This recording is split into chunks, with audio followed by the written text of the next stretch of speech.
Hey everyone, this is a clip from a recent episode of the Men of Steel podcast where we talk about Superman and Superman adjacent topics. If you enjoy this clip, check out the podcast. You can find it at certainpov.com or wherever you get your shows. You know, we've talked a lot about how much we love the 90s animated series on the show, but that one still feels like we have to build all the big pieces and get to like, this is the classic Superman, just our take on it, versus this one is like, well, we can kind of just do what we want to do and sort of like find the things that we like and put them in the right pieces and then interpret it all through a much more modern kind of pop culture lens than what like the original Superman was coming out with, where his design is like a circus strongman kind of aesthetic to him all. Like all the features of it are like building on what was pop culture in 1938 versus here we're looking at in, 2023, and it's like, okay, well, the pop culture we're going to reference is like there's a lot of big tech stuff that sort of feels very specific. There's a lot of like, here's how the military works, it's very specific. There's a Roswell kind of thing going on here, and then the designs for everything, I mentioned the anime stuff, like it looks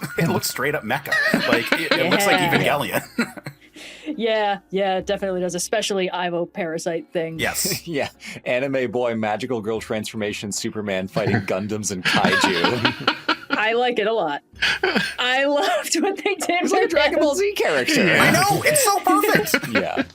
Like, fantastic stuff. And then we also get a lot of, like, updates that are appropriate considering, a better representation of how the world actually looks. Like, they do a lot of race bending in ways that I'm generally speaking pretty good with. Great stuff. Yeah. Jimmy being black has the one caveat that's a little bit weird, which is that the ginger is always the one that is made black. And that's the only part I find a little bit weird about, and it's only because that's a trope. There's... I am instantly seeing into the Matrix. There's a lot to unpack with that. Oh God, was that I'm fucking seeing through the code. Oh wow, No, I'm never going to unsee this in my entire life.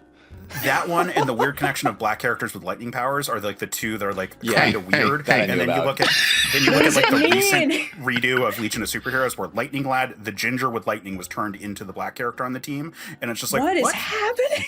And again, I don't actually like. There's no problem with changing these. It's just weird that it always is. What does it mean? The reason, frankly, is that the ginger was always like the minority in the group back when it was like all white.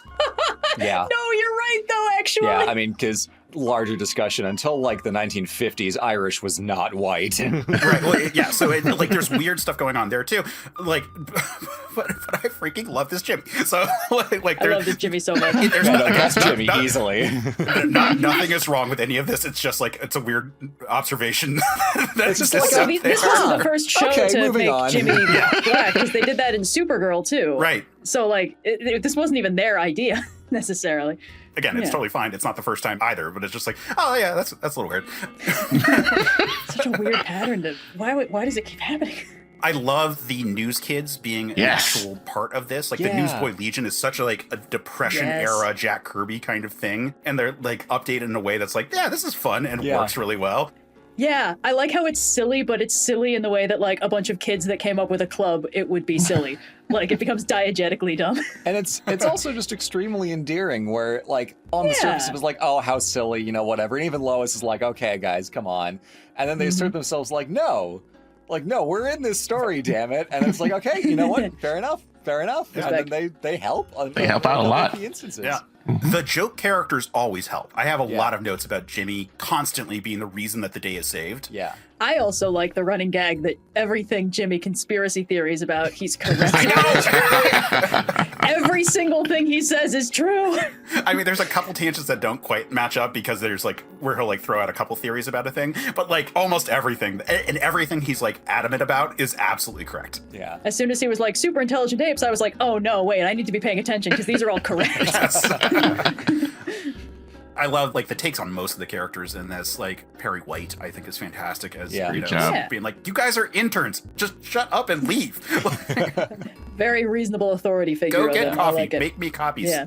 Like stop chasing stories. It's so cute that like he's trying to play tough, but he has such like an endearment towards these three poor idiots who are in his care as the interns at the Daily Planet. Where like he can't help but respect them, even though he's like, oh my god, shut up, leave, get out of my office, we're done. There's something very funny to me about how like all of the older adults in the show look at the main trio and are like, oh, children, cool. Right.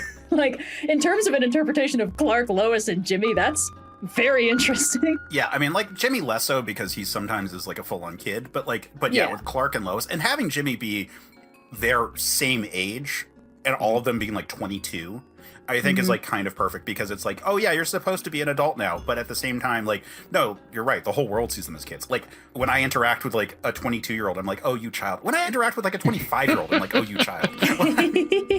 There is also, I've seen a few people point out that, like, you know, back in the 30s or 40s, it's like if you were 22, you probably could have, you know, a reporter job, and like the Great Depression did happen somewhere in there. But, you know, like theoretically outside of that, the way that the economy has completely shifted and like the expectations of housing and employment means that like 22, fresh out of college, you are going to be an intern. You are not going to be a reporter. Sorry, that's just how it works now. But that's not how it worked when the characters were initially conceived. So I think a few people were like, why are these guys so much less accomplished than their like Great Depression era counterparts? And I even like that they touch on that in the multiverse episode where Lois is like, what the fuck do you mean these other Loises are doing all this stuff? You got a Pulitzer at 23? Yeah. How does that even happen?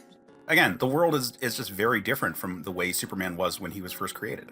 Remember, if you like the clip, after you're done liking and subscribing, check out certainpov.com, where you can find more episodes of the show, as well as a ton of other great shows.